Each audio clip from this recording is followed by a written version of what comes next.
ومن يتولهم منكم فأولئك هم الظالمون، اور جو ان کے ساتھ دوستی لگائے گا ہمارے یہی لوگ ظالم ہیں۔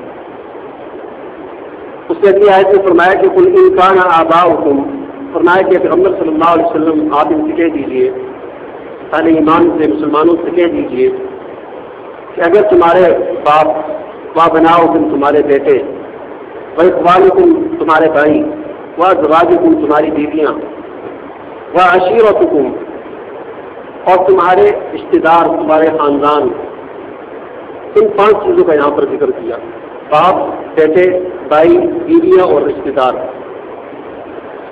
اور 6ٹھی چیز فرمایا کہ وہ اموال اقترفتموها، وہ مال کے جو تم کماتے ہو، جن کے لیے تم محنت کرتے ہو، کوشش کرتے ہو، تمہارے وہ مال، وہ تجارت تخشون کسادها، اور تمہاری وہ تجارت، تمہارا وہ کاروبار کہ جس کے نقصان کا تمہیں خوف رہتا ہے، اس میں کمی نہ ہو جائے، مندی نہ ہو جائے، وہ مساکن ترضونها، اور تمہارے وہ گھر کہ جن میں رہنا تم پسند کرتے ہو، جو تمہیں بہت اچھے لگتے ہیں۔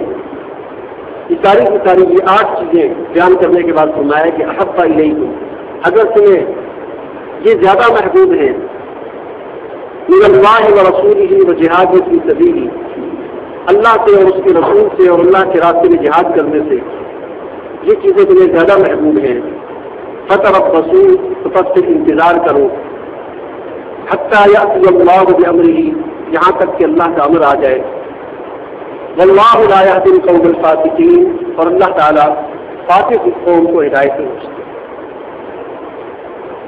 اس آیت میں اللہ تعالیٰ نے اپنی محبت اور اپنے رسول صلی اللہ علیہ وسلم کی محبت اور جہاد کی محبت پر دوسرے جو علائق دنیا ہیں یا دنیا کے مال و دولت ہیں، ان چیزوں کی محبت کو ترجیح دینے پر سخت وعید بیان فرمائی ہے۔ جہاد فی سبیل اللہ یہ کیا چیز ہے؟ جہاد کسے کہتے ہیں؟ اس کا معنی کیا ہے؟ اس کی حقیقت کیا ہے؟ جہاد کی ابتدائی منزل کیا ہے؟ ابتدا کیا ہے؟ پہلا مرحلہ کیا ہے؟ پھر اس کی انتہا کیا ہے؟ اس بارے میں آج تھوڑی سی گفتگو ہوگی کہ جہاد کسے کہتے ہیں، کیونکہ اس آیت میں اللہ تعالیٰ نے ترک جہاد پر بہت سخت وعید بیان فرمائی ہے،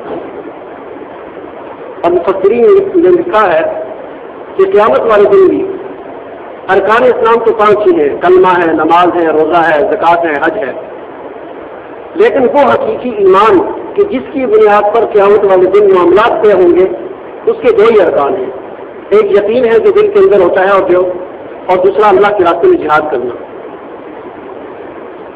تو ہمیں اس بات کا علم ہونا چاہیے کہ جہاد کیا چیز ہے۔ جہاد یہ عربی زبان کا لفظ ہے۔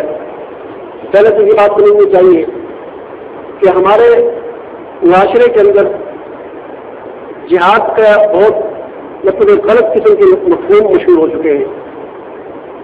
جہاد کا لفظ جب بھی آتا ہے تو اس سے ہم جنگ مراد لیتے ہیں، حالانکہ جہاد سے صرف جنگ مراد نہیں ہے۔ وہ الگ بات ہے کہ جہاد کی جو آخری منزل ہے، جو آخری اسٹیج ہے، وہ جنگ ہی ہے، لیکن جہاد سے مطلق جنگ مراد لینا یہ غلط ہے۔ جس طرح ہر زبان کے اندر الفاظ کے کچھ معنی ہوتے ہیں، کچھ مطالب ہوتے ہیں، اسی طرح عربی زبان کے اندر بھی جہاد کا جو لفظ ہے یہ اس کا ایک بنیادی ایک معنی ہے۔ جوہد سے یہ لفظ بنا ہے، 3 الفاظ ہیں، دین، ہا، دال، اور جوہد کا مطلب ہوتا ہے کوشش کرنا۔ اردو زبان میں استعمال ہوتا ہے، کہتے جہد کر رہا ہے فلاں آدمی، جوہد مسلسل۔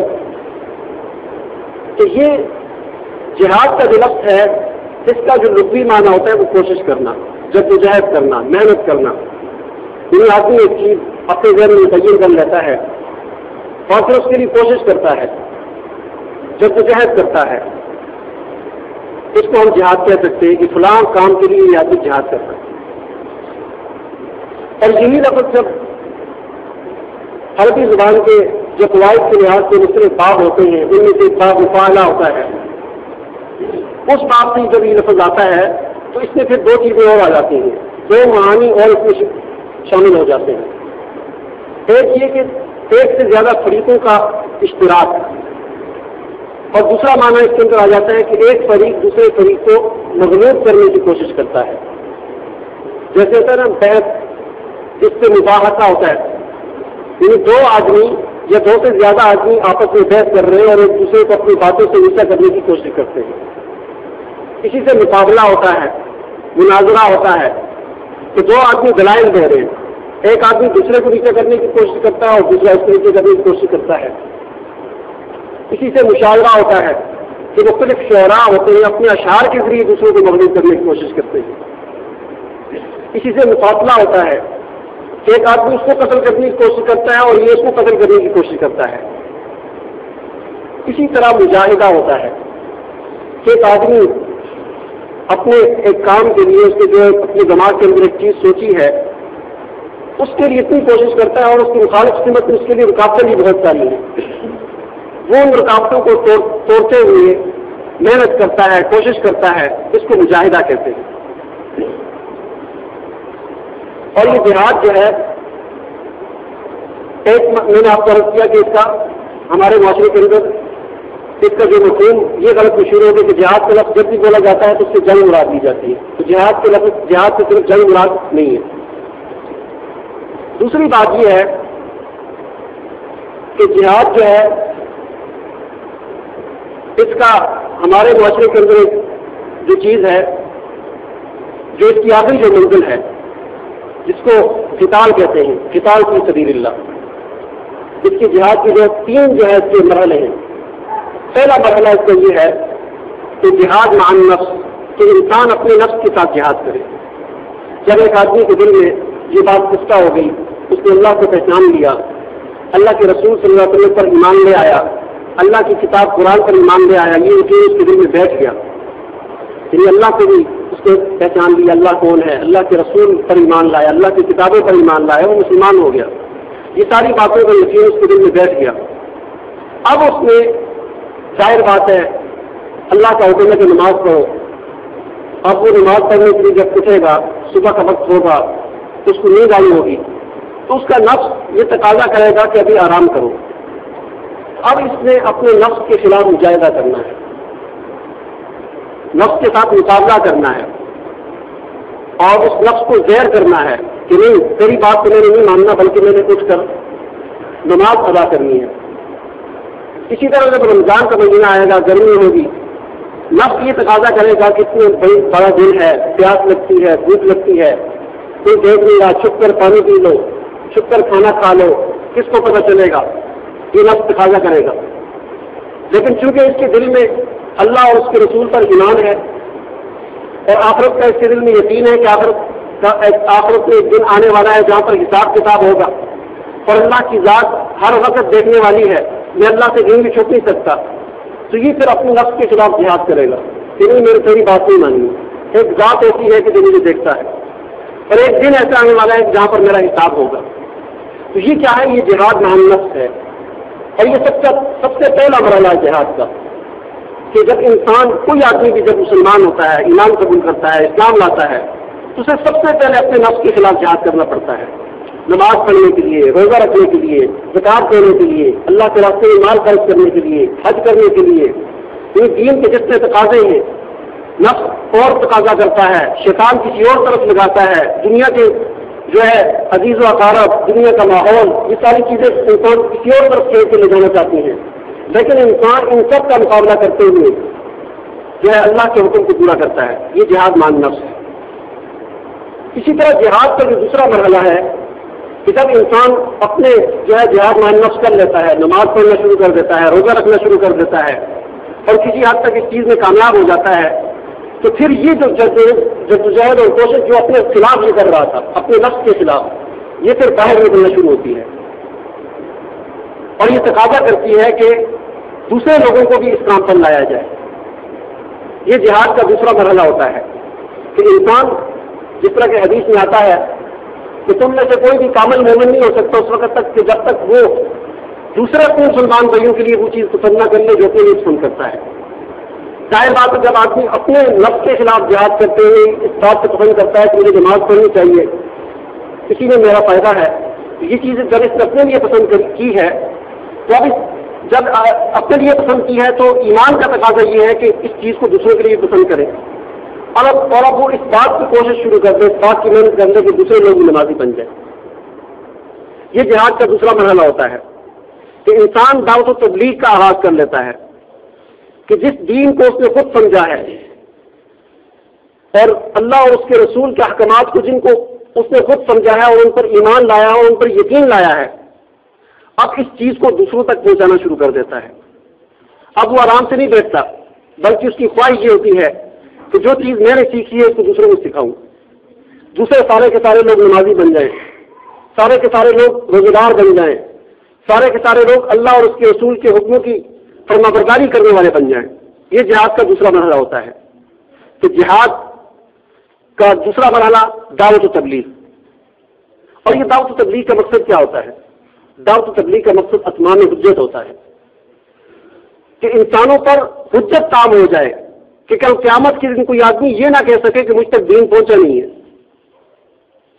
اور دعوت و تبلیغ کرنے کے لیے ہر دور کے اندر جو بھی ذرائع میسر ہوئے گے ان کو استعمال کیا جائے گا، جیسا کہ حضور اکرم صلی اللہ علیہ وسلم نے اپنے دور میں، اس وقت کا جو رواج تھا، اس وقت کیا ہوتا تھا کہ جب کوئی اہم بات ہوتی تھی، جب کوئی نئی بات ہوتی تھی اور ضروری اور بہت ہی ضروری بات ہوتی تھی، لوگ پہاڑ پر کھڑے ہو جاتے تھے، اپنے کپڑے پھاڑ دیتے تھے۔ کوئی آدمی کپڑے پھاڑ کر اونچی جگہ پر چلا جاتا اور وہاں سے پکارتا سارے لوگوں کو، اعلان کرتا۔ یہ ایک نئی چیز کا اعلان ہوتا تھا۔ جب حضور اکرم صلی اللہ علیہ وسلم کو نبوت دی گئی اور اللہ تعالیٰ نے حکم دیا کہ اب اس بات کو، آپ اس دعوت کو پھیلائیں آگے دوسرے لوگوں تک، تو حضور صلی اللہ علیہ وسلم نے بھی اس طریقے کو اپنایا۔ آپ صلی اللہ علیہ وسلم کوہ صفا پر چلے گئے، اگرچہ آپ نے کپڑے پھاڑنا وہ آپ کی مناسب نہیں تھا، اس طرح آپ نے نہیں کیا، لیکن آپ کوہ صفا پر چڑھ گئے، پہاڑی کی چوٹی پر چڑھے گئے، وہاں پر آپ نے آوازیں لگائیں، ایک ایک سردار کو پکارا اور لوگوں کو وہاں پر جمع کیا۔ لوگ سارے جمع ہو گئے، کیا اہم بات ہے، کس چیز کا آپ سب اعلان کرنے لگے ہیں؟ وہاں پر پھر آپ نے اعلان کیا کہ اگر میں تم سے یہ کہوں کہ اس پہاڑی کے پیچھے سے ایک لشکر آ رہا ہے تو میری بات پر یقین کرو گے؟ تم سب نے کہا کہ بالکل یہ صحیح کریں گے، آپ صادق اور امین ہیں، آپ سچے ہیں۔ تو پھر آپ صلی اللہ علیہ وسلم نے اللہ کے دین کی ان کو دعوت دی اور ان کے سامنے اللہ کا دین پیش کیا۔ دعوت کرنے کا مقصد یہ ہے کہ دعوت و تبلیغ کا کام جب کیا جائے گا تو اپنے دور کے لحاظ سے جتنے بھی ذرائع میسر ہوں گے ان تمام ذرائع کا استعمال کیا جائے گا۔ اگر اللہ تعالیٰ نے کسی کو لکھنے کی صلاحیت دی ہے تو وہ دعوت و تبلیغ کے لیے اپنے قلم کا استعمال کرے گا۔ اگر اللہ تعالیٰ نے کسی کو بولنے کی صلاحیت دی ہے تو وہ دعوت و تبلیغ کے لیے اپنی زبان کا استعمال کرے گا۔ اسی طرح جس طرح کی بھی صلاحیتیں اللہ تعالیٰ نے جس کو دی ہے وہ ان تمام صلاحیتوں کو اور ان تمام ذرائع کو بروئے کار لاتے ہوئے اللہ کے دین کی دعوت تبلیغ کا کام کرے گا۔ یہ جہاد کا دوسرا مرحلہ ہوتا ہے۔ اور پھر جہاد کا تیسرا مرحلہ اور آخری مرحلہ ہوتا ہے قتال فی سبیل اللہ۔ ظاہر بات ہے جب اللہ کی دین کی دعوت کسی کو دی جاتی ہے تو کچھ لوگ ہوتے ہیں کہ وہ مان لیتے ہیں، وہ اس دعوت کو قبول کر لیتے ہیں، اور کچھ لوگ ایسے ہوتے ہیں کہ جو اس دعوت کو قبول نہیں کرتے، بلکہ قبول نہ کرنا تو الگ بات ہے، اس کے آگے رکاوٹ بن جاتے ہیں اور اللہ کی دین کی دعوت دینے والوں کے راستے میں رکاوٹ بن جاتے ہیں اور ان کو ختم کرنے کی کوشش کرتے ہیں اور اپنا نظام اور اپنے نظریات، غلط نظریات، باطل نظریات کو پھیلانے کی کوشش کرتے ہیں، ان کو غالب کرنے کی کوشش کرتے ہیں۔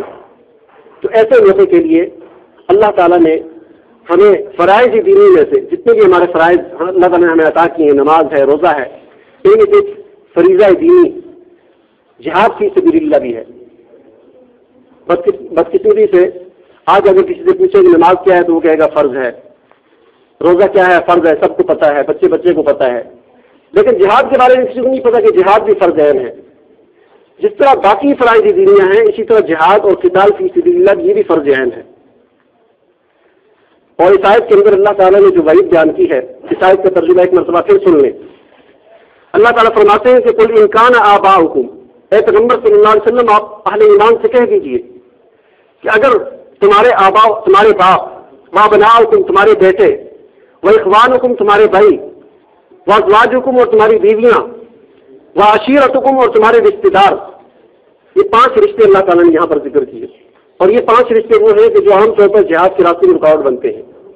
کبھی باپ کی محبت، باپ رکاوٹ بن جاتا ہے، اور کبھی بیٹے رکاوٹ بن جاتے ہیں، کبھی بھائی رکاوٹ بن جاتے ہیں، اور کبھی بیویاں وہ رکاوٹ بن جاتی ہیں، رشتے دار رکاوٹ بن جاتے ہیں۔ اس لیے اللہ تعالیٰ نے ایک ایک کا نام لیا کہ تمہارے باپ، تمہارے بیٹے، تمہارے بھائی، تمہاری بیویاں، تمہارے رشتے دار، ان 5 کا ذکر کرنے کے بعد 3 اور چیزیں ذکر کی کہ ان کی محبت یہ ہے تبھی انسان جہاد سے رکتا ہے. فرمایا وَأَمْوَالٌ اقْتَرَفْتُمُوهَا، وہ مال کے جو تم کماتے ہو، اس مال کی وجہ سے بھی انسان جہاد سے رکتا ہے.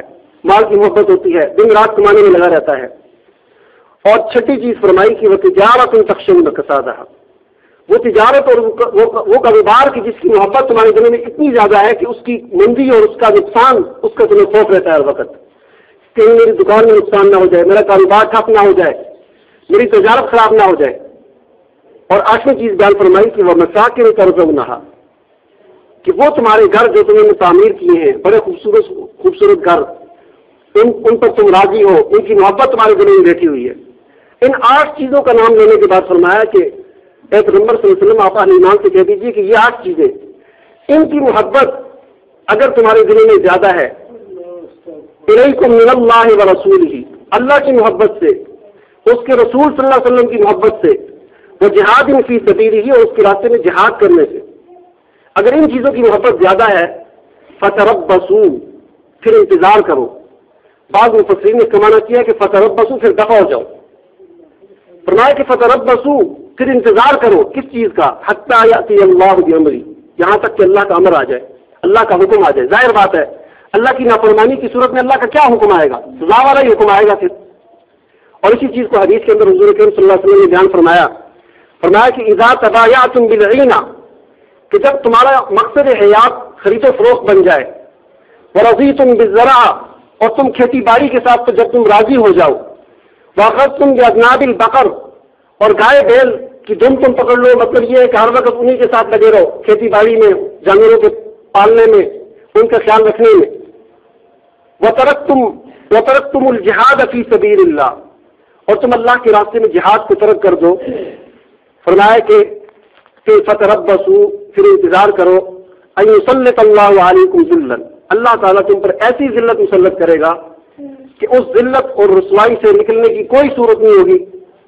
حتی لا ینزع حتی ترجعوا الی دینکم، کہ جب تک تم اپنے دین کی طرف دوبارہ لوٹ کر نہ آ جاؤ. آج دیکھو دنیا کے اندر مسلمانوں کے پاس کس چیز کی کمی ہے.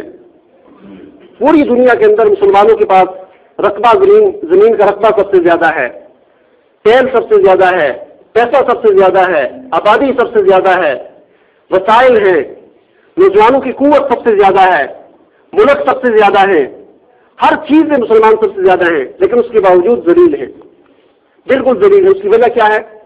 اس کی وجہ یہی ہے جو اللہ تعالیٰ نے اس آیت کے اندر اور حضور اکرم صلی اللہ علیہ وسلم نے اس حدیث کے اندر واضح طور پر بیان کر دی کہ جب تمہارا دن رات شب و روز خرید و فروخت کے اندر تم مشغول ہو جاؤ، کھیتی باڑی والا مشغلہ بن جائے. اور اس کا مطلب یہ نہیں کہ انسان خرید و فروخت نہ کرے، تجارت نہ کرے. مقصد یہ ہے کہ اس کے ساتھ ساتھ اللہ کے دین کی جو تقاضے ہیں ان کو پورا کیا جائے. اور فرمایا کہ جب تم جہاد کو ترک کر دو تو پھر اس بات کا انتظار کرو کہ اللہ تعالیٰ تم پر ذلت مسلط کر دے گا. اور یہی ذلت آج ہم پر مسلط ہے، جس کی وجہ سے پوری دنیا کے اندر مسلمان رسوا ہیں، پوری دنیا کے اندر مسلمان ذلیل ہیں. دعا کریں اللہ تعالیٰ میں عمل کرنے کی توفیق عطا فرمائے.